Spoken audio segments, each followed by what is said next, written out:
Stop traffic, emergency press conference.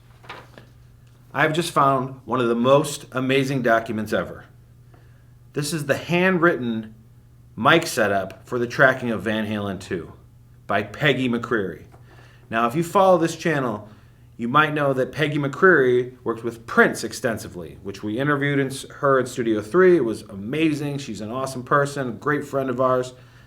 But she was also assistant engineer on Van Halen 1 and Van Halen 2 under engineer Don Landy, producer Ted Templeman. So obviously she had to handwrite all this out where all the mics were. Now Van Halen 2 was done in this room, Van Halen 1 in Studio 1.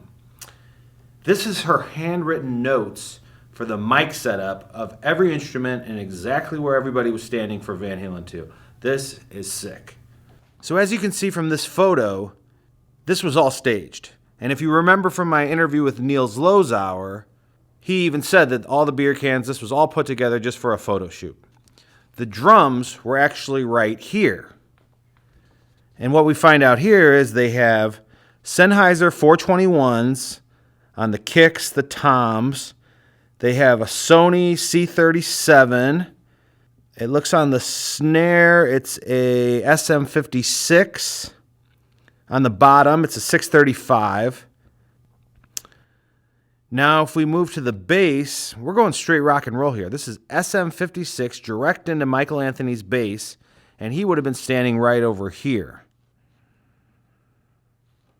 And then to Michael's left, the man, Eddie Van Halen, he's running two SM56 microphones directly into his amplifier. This is a very simple setup.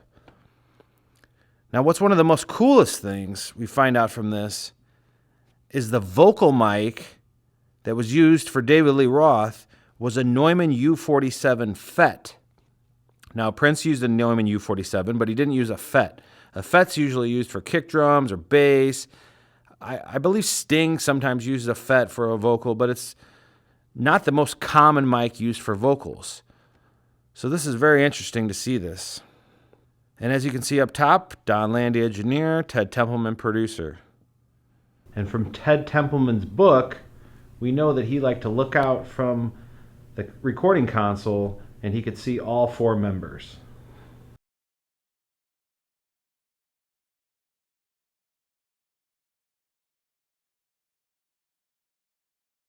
Michael Anthony set up here, Eddie Van Halen right here, and then David Lee Roth in the vocal booth. So this would have been Ted Templeman's point of view when he would be producing, as well as Don Landy's. Into the live room where he could see all four band members. Alex to the right, Michael Anthony to the left, followed by Eddie Van Halen and David Lee Roth in the vocal booth.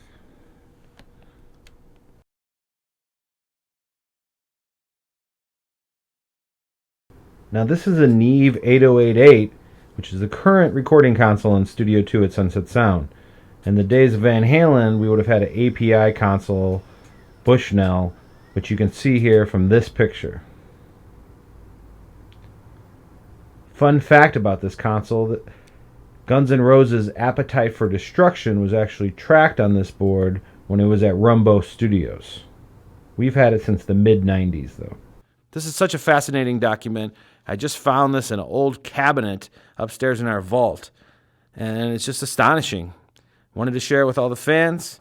Make sure to subscribe so we can keep great historical music in the forefront. Thank you, everyone. When I went to see Van Halen, they were playing at the Starwood Club for a couple $100 a night. He'd tuck his pickup underneath his thumb and then play with his index finger and play 30-second notes. He can do this also on an acoustic guitar where he doesn't have the sustain of a Marshall or something like that. So the effect is just to get